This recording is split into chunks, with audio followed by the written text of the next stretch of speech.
Today is the day I'm speaking at Harvard. I'm at the gym. It's 7. I dragged my dad with me, but now he's gone. I'm gonna do a Fit by Kit workout. It's so pretty outside here. I love Boston. This gym is just... Should I have slippers on? You can buy some. Good afternoon, Ms. Curtis. Hi, yeah. My name is Nick. I texted you earlier. Yay! Hi, how are you? I'm so excited. Oh, absolutely. Come Would you mind in. if I come? Yeah. Hi, my name is Nick. Hi, Jerica. Oh, pleasure to meet you. Nice to meet you. So if we're all set, I'll be Yeah. serving you your Boston Sling. Yeah. Have you by chance ever tried a Singapore Sling? No. So it's a bit of an old school cocktail now. Okay. The original Singapore Sling was invented at the first Raffles Hotel in Singapore, of course. So originally it was made with gin, some cherry brandy, pineapple juice, lime juice, Benedictine, and orange liqueur. Wow. It's kind of like a tropical fruit punch. Yeah. So to honor that history, most Raffles hotels have their own local twist on it. So we have for you a taster of our Boston Sling. Okay. It's also gin-based, but rather than the tropical ingredients, we've chosen to highlight some more local ingredients. So it has a cranberry compote, an apple shrub, a splash of drambuie, some Amaro Nolino, and pomegranate liqueur. Wow. That sounds so yummy. Gym is just stellar. I didn't know what I was dealing with at that point. What were you Really? dealing with? No, just the way you were. I didn't know what to do or think. But this should be done on your side because Okay. they can check where is it done from, like if it's Yeah. outside the US, it's higher risk and all of that. Do you remember what my login was? Oh. Packing up the room. This is the full look with this cute bow in the back. I'm obsessed with this hotel and I don't want to leave ever. You know, I got this sticky thing so you can put it on. Oh, wow. Okay. This is really cute. Harvard, here I come. I'm nervous. I just finished my talk. I had breakfast and now getting in the car to drive over. I got a workout in. Quite a productive Sunday, which is usually the opposite of what I like to do because I like Sundays to be absolutely filled with nothing. And so this is a bit of a busier one, but I finished the talk, which I need to print, I just realized, and the PowerPoint, so I feel good to go.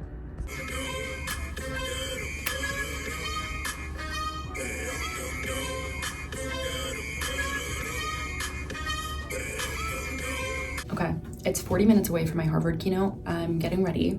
People ask me if I get nervous before I go in to speak. To be honest, no. I don't really get nervous. I get more nervous having one-on-one conversations than speaking to someone. I kind of honestly just close my eyes, and when I get up there, it's so hard to see anyone anytime.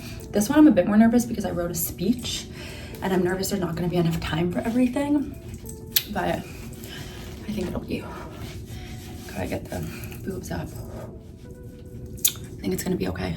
That being said, I am a former Disney host. I cold pitched my own show to Disney and filmed this show called Fearless Every Day for about 2 years. And then I left Disney, started a different company called Be Fearless, and it was actually quite similar to this, where we would have these fun career development style events. Someone answer in this corner. You can't find them. Do you try and reach out to people? Okay. Like there's like you can't like I don't know, you could have one mentor for like your whole thing, or you could have like a mentor for this, and a mentor for this, and a mentor for this. I guess I would say I do have a mentor for one aspect of my life, but I don't have a mentor that like can combine like aspects of my life, which is actually really helpful. Got it. And when you say your life, do you mean like school and your personal life? Yeah, I mean like if I have a side hustle and then I have my major, like my career in that major, and then I have like this other pursuit that I'm doing, you know, and like putting all those things together. Well, I appreciate that you're so honest about this. I think I'll tell you that the only person who's going to be able to put that together is you. So when you were approaching these people or you're reaching out to them, what I think would be awesome is for all of the things, these 3 that you're maybe saying and you want it to be together, is to have one in each of those industries, because perhaps you don't need to be doing all of these 3 things at once.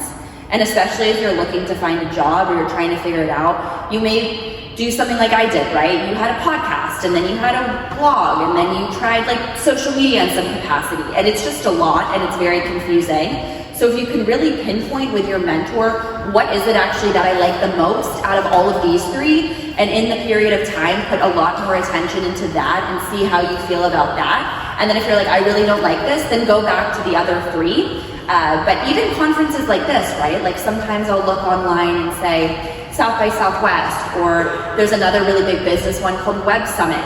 If you approach these speakers and you come at it from a very honest perspective that you're a university student and it's personal. So for example, saying to someone like a BCC, right? The fact that I got this Disney show with a BCC is a huge red flag. Do not do that at all. Big advocate of you guys emailing people, but the BCC was a terrible idea. That being said, if you can reach out to someone and really personally say, I saw, you can even like fake it till you make it, right? I listened to you on this podcast, or I saw you do this. I'm in university and I would love to pick your brain and get some advice because I want to get to where you got to. If someone doesn't reply to that, you don't want them to reply to you anyway because they suck. But I'm telling you, anyone successful got there because other people gave them some help or some ideas and whatnot. So it's a really great idea to find, I think, a few different people actually in different industries that you're interested in, because that's how you'll slowly feel like you are putting together the pieces with what you want to do. And then on the right side, this is actually what my now assistant sent me years ago. And she was in like high school when she sent me this, and she had, I think, been listening to my podcast. And she's worked with me for years. She actually made this PowerPoint and I edited it and screwed up the formatting. So that's awesome. But she's awesome. And this is, if you guys take a photo of this, I mean, this is what got my attention. So it doesn't have to be something totally outside of the box, but you just have to be comfortable reaching out and introducing yourself to someone. Because I think more often than not, these successful people will always reply to you if you just come at it from a really honest point of view. And then, yeah, so this is my new company that I started. I had done the influencing, and I mean, I still do for like years after Disney and even before that. But I realized that what I love to do is build and scale companies. And so I started this e-commerce company. And the photo on the top corner is me. I had this idea for a year. I kept trying it. I couldn't figure out how to do it. And then finally, like 6 months into trying it, I figured it out because I just, every single day was waking up like I can't get over this idea. And then since starting it, have become this #1 company for providing this product to these celebrities and these media professionals and executives.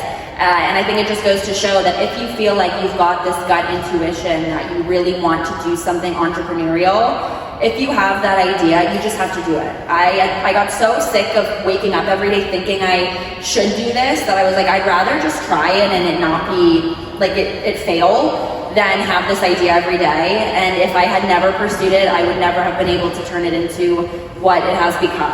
So just never give up on yourself in that way. And then this is just some thoughts on whether or not you're meant to be an entrepreneur. Because of this podcast that I have and how long I've been in like the media world, I have so many people I know who became wildly successful, multimillionaire, almost billionaires by starting companies after they left their corporate job. One in particular, I don't know if you guys know the brand Lively. It's the bra kind of company, but for young women.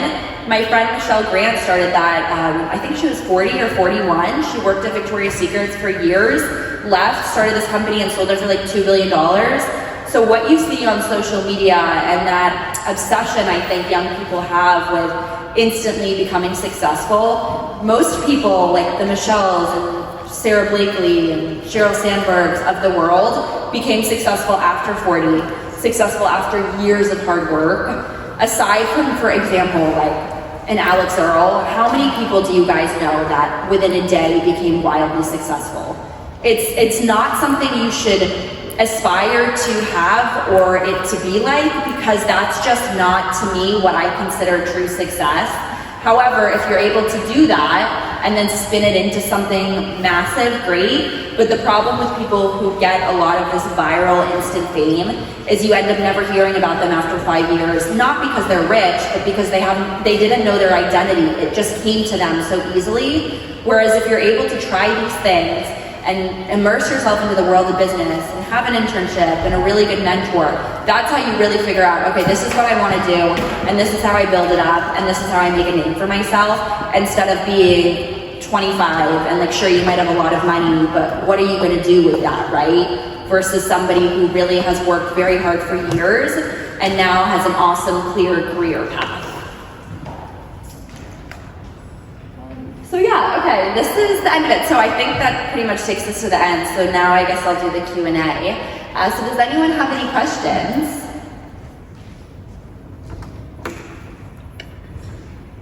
You guys love PowerPoints. Wow, so Harvard of you. Yeah. Okay, so the mic company is taking off. Yeah. What's next for you? This is really all I want to do. Like, I would love to build this up and potentially sell it one day. But I'm having so much fun. It's so different than anything I've ever done. And it's really nice to be able to sell a product, I think. How do you keep your personal brand relevant years after you've established it? I think it depends on the founder. Like, for me, I still love doing this stuff years after doing it. So I think the people that follow me, a lot of them have followed me since the beginning when I was like a teeny tiny fashion blogger. And so I've kind of grown up with them. But I think you know, and I think when you're following people on social media, it's so different than when I started now, because in 2011, when I started a fashion blog, you couldn't get famous for nothing. Sure, there was like Viners, but now Vine isn't even around anymore. So now when you go on social media, you know, I think there's a lot of controversy with a lot of these influencers or TikTokers, and I think it's really rampant because not everyone is a good person. Not everyone you see on the internet is just a good person. They may have amassed a massive following, but I think if you're not genuinely obsessed with this kind of stuff and you're, for example, in it for the fame or the money, then your followers eventually start to see that. So for me, I've just evolved as a person, but I still love doing this. So I hope that that is clear as my career continues on. But I've seen a lot of other people go down because they were just not authentic, right? And that's just, they're doing this for the wrong reasons. So I think it depends 100% on the person.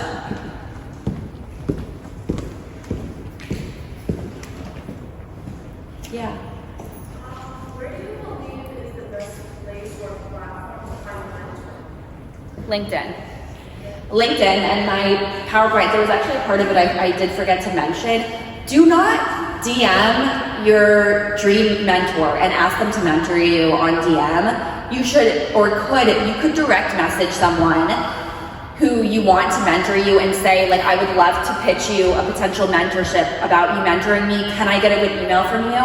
And the reason I say this is because I have talked to so many people. Predominantly, I'm assuming if you're getting a mentor, it's someone who's 30, 35, 40, right? Who's progressed in their career. They didn't grow up with this stuff. So they're not checking their DMs, or they're very used to like emails with someone being like, hello Alexa, how are you doing? So if you're like, hey, can you mentor me? An executive's just gonna be like, I would never reach out to someone and ask that. So I think LinkedIn, and if you really wanna do it on Instagram, then just say, can I get your email to follow up properly? But you can send that on Instagram. And I've talked to also a lot of people in media, and they say very similar things, that, you know, just a proper, thorough email that starts the conversation on LinkedIn or Instagram and then follows up to email. Yeah. How do you stay innovative in marketing and selling such a niche product? Do you mean me as the person or these microphone covers? The microphone. You know, I have no idea. This company blew up and it didn't go viral. But I think what made it blow up is that I knew there was something there because I wanted the product. I tried to find this a year ago and I couldn't find this product. So when this, and it was so strange because I decided, let me launch this on Etsy. I'd never made an Etsy shop. And do you guys know what Etsy is? Yeah, and I had a flight, so I like did a botched Etsy page. Again, I was very much in the mentality, everything I've ever done is like, I'd rather just try and fail so that I know. And I made this Etsy page, was flying from Zurich, Switzerland to London. And you know the Venmo notification with that like cha-ching?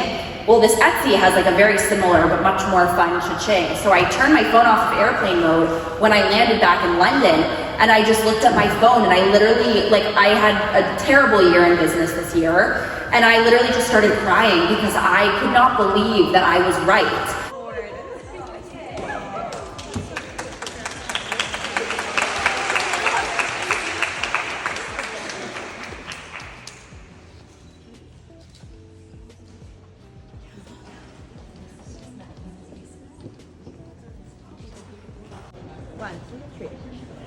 Hi guys, I'm Alexa, and I hope you guys can come and see Harvard, and we hope to see you soon from Columbia.